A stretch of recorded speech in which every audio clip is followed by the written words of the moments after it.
This is the cover of one of the books I own.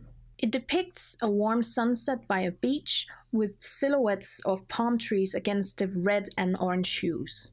Now I ask you, what kind of book would you assume this was based on the cover? As the cover says, it's a 20th century classic. But which one could that be? Why don't you think about this for a little while? Maybe even leave a guess in the comments, while we take a deep dive into the world of book covers.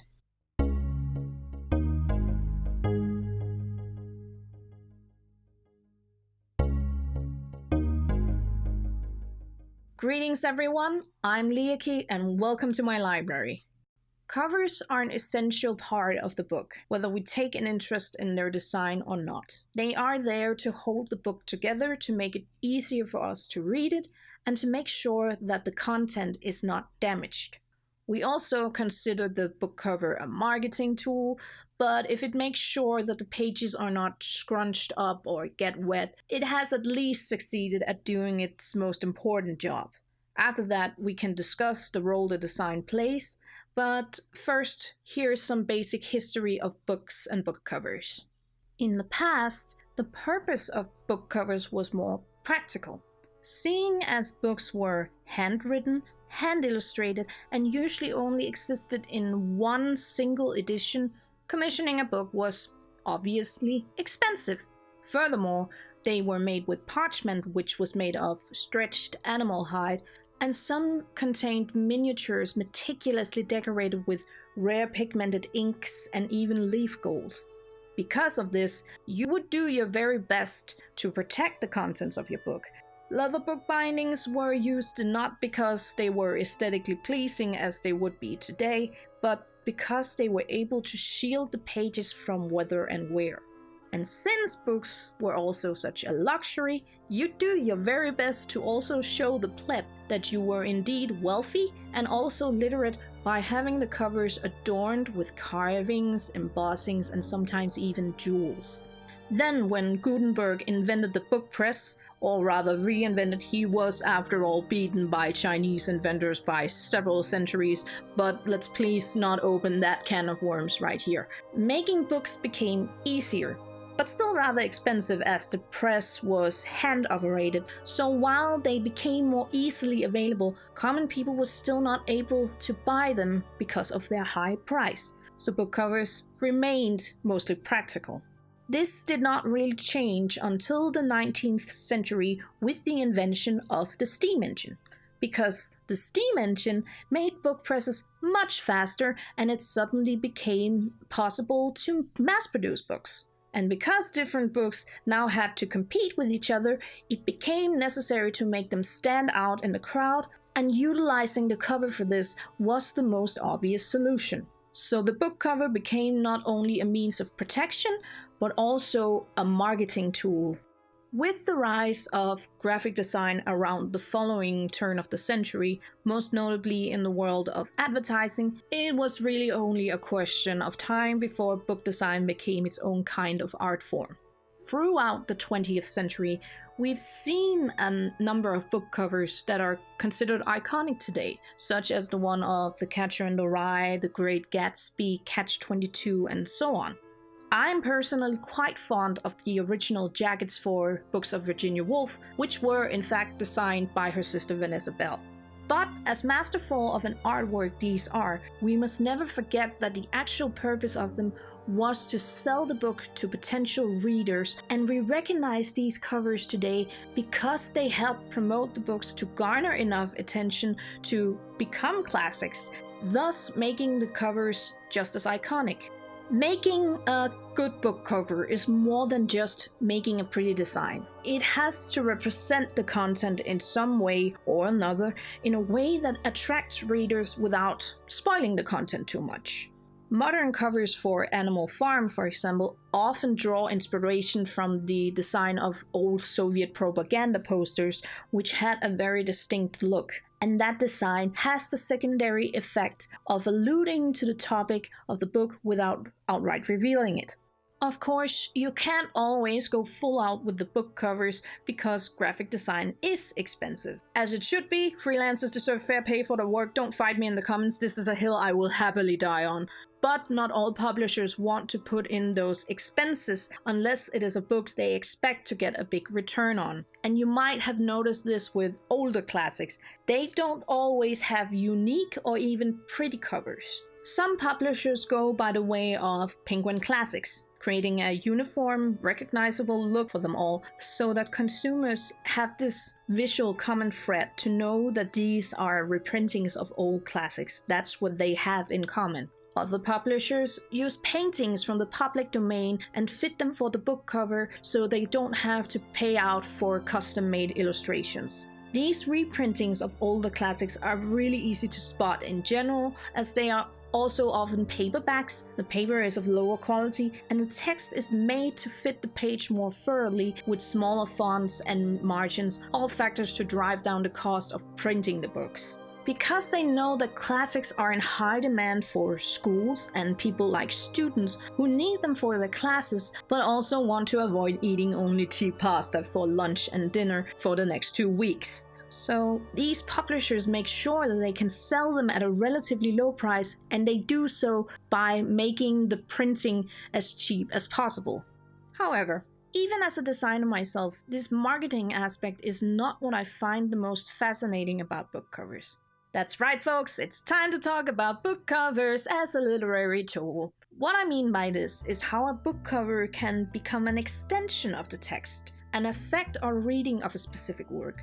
If you have ever read a book which had a certain character depicted on the cover, you know how hard it is to get that specific depiction of the character out of your head while reading it, no matter how the author describes them in the actual text. This happened to me with the character Granny Weatherwax from the Discworld series by Terry Pratchett. When I first read Equal Rights, which is the first book in the Witches sub-series of the Discworld books, I read an edition with a cover made by the illustrator Josh Kirby, which depicts Granny like this.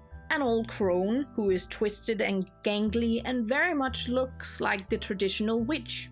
In reality though, Granny Weatherwax is described, much to her chagrin, as not looking very much like a traditional witch, as she is not hunched over, has no warts, all her teeth are still in her head, and she's thin and has a tall presence, whatever that means, unlike how she is pictured on the cover. But no matter how much Pratchett emphasized this, Kirby's version of her was stuck in my head through reading the entire book. Fortunately, by the time I read the next book in the Witches subseries, Weird Sisters, I had come across depictions made by Paul Kitby, who is much more true to Pratchett's description. This can prove a problem, as there have been instances where designers do not have the time to read the script they're sent by publishers, or even worse, they don't get access to the text at all, but only a vague plot synopsis, so they have to more or less wing it when they create the actual design.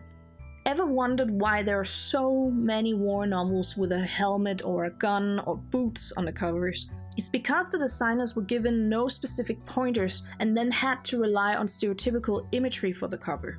Usually, it just means the cover looks unoriginal and doesn't really stand out on a shelf in a bookstore. Sometimes, though, it can end up misrepresenting the book and its themes entirely. Let's go to a classic example of this with Vladimir Nabokov's Lolita. In terms of his wishes for the book cover, Nabokov said, and I quote, "I want pure colors, melting clouds, accurately drawn details, a sunburst above a receding road with the light reflected in furrows and ruts after rain, and no girls."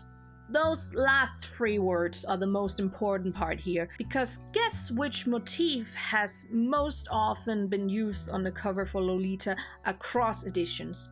Girls. So many girls, depicted in more or less sexual situations, I might add. This is not only gross for the obvious reasons. I'm not gonna explain why it's disgusting to make a prepubescent girl look flirty and sexual even in a subtle manner, but also because they depict Dolores Hayes, the eponymous character of the book, in a dishonest way.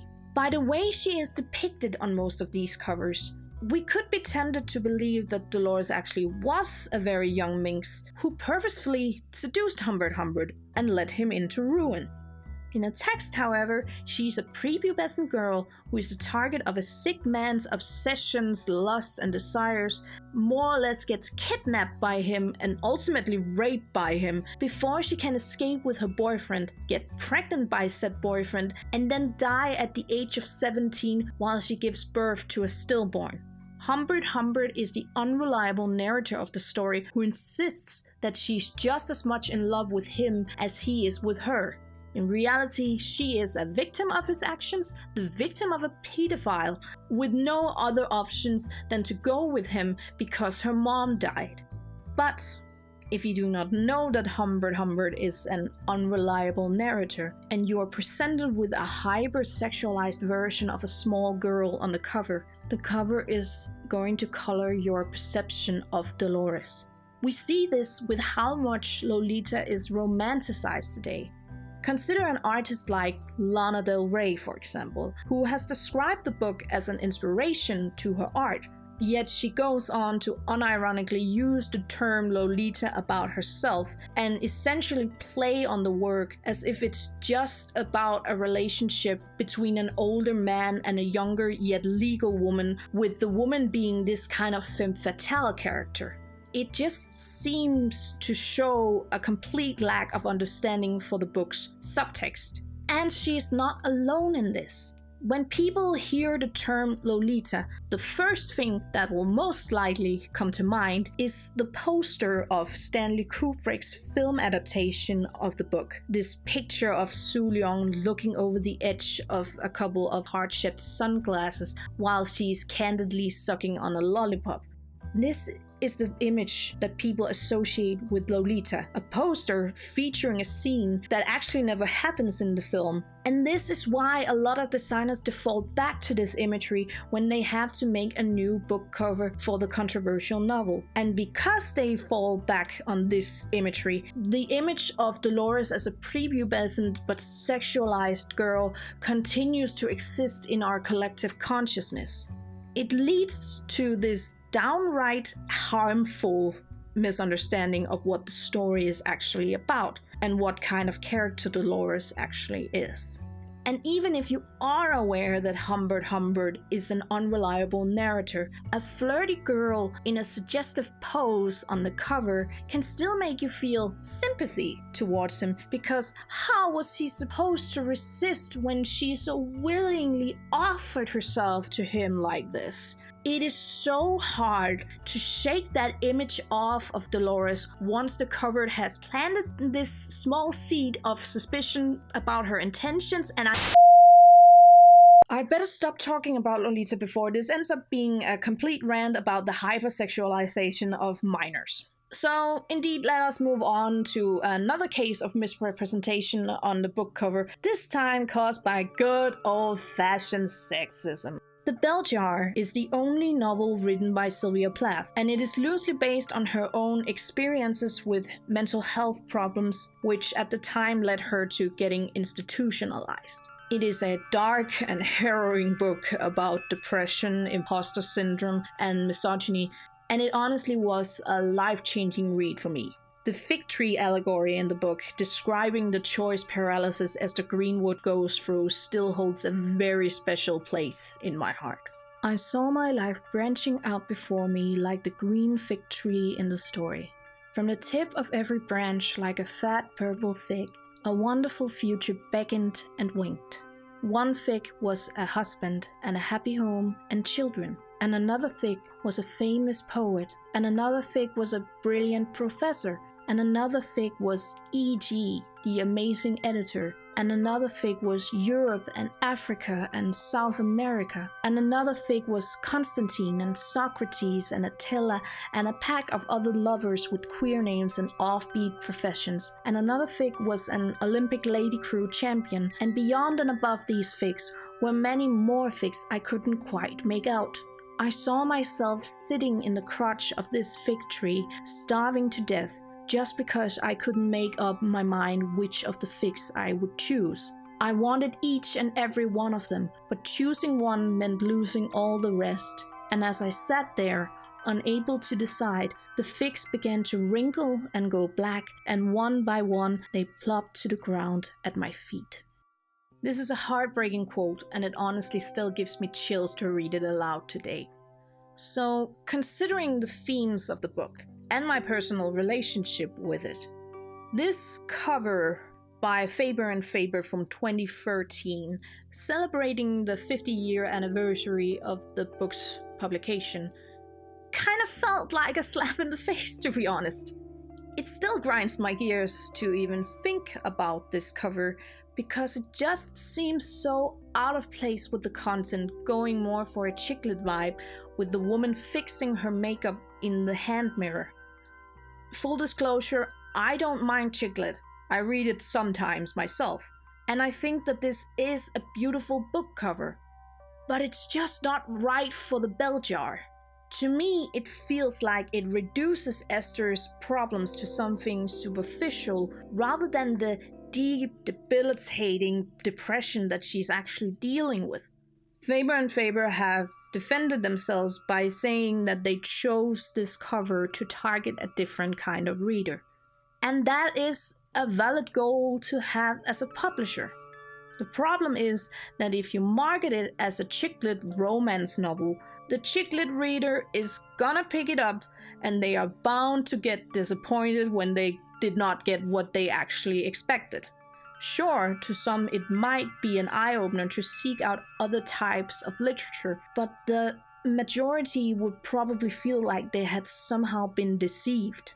Furthermore, if they really wanted to try and target a different kind of reader, using red and pink hues was probably not the best choice, seeing that there is actual evidence to prove that male readers will usually steer away from books in these colors, especially if the author is also female, because they consider it women's literature, whatever that means. So Faber & Faber ended up alienating an entire segment of this different reader target group they were going for, and instead they dived right into all the stereotypes associated with mainstream literature targeted at women.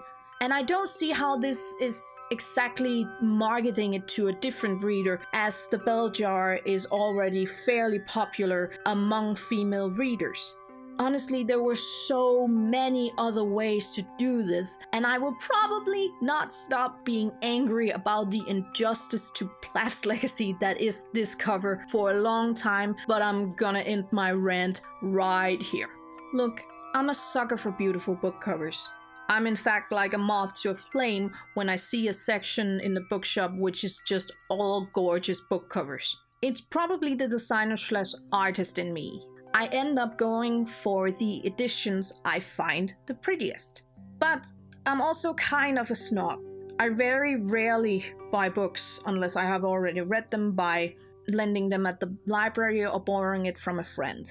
And if I do not believe that a cover represents the content well enough, I will find another edition in another place to get one that I feel is true to the cover. The exception is, of course, when I buy secondhand, because if a book is dirt-ass cheap, my standards lower exponentially with the price. Which brings me back to this cover from the beginning of the video. I got this book when my local library sold out of their old material, and it cost me close to nothing. It was a book I had already read in primary school at the age of 13, 14, I think, and I hadn't read it since. I remember not liking it very much, but 14, 15 years can do a lot to a person. Without further ado and without any more distractions, this is the cover on my copy of Lord of the Flies by William Golding. That was probably not your first guess when you saw this cover, or indeed your second or your third, because it's honestly quite a miss in terms of the general tone of the novel. I still laugh at how ridiculously off-center it is. But I'm gonna leave you here, library lurkers. Go forth and read. I've been Liekki, and by all means do judge the book by its cover.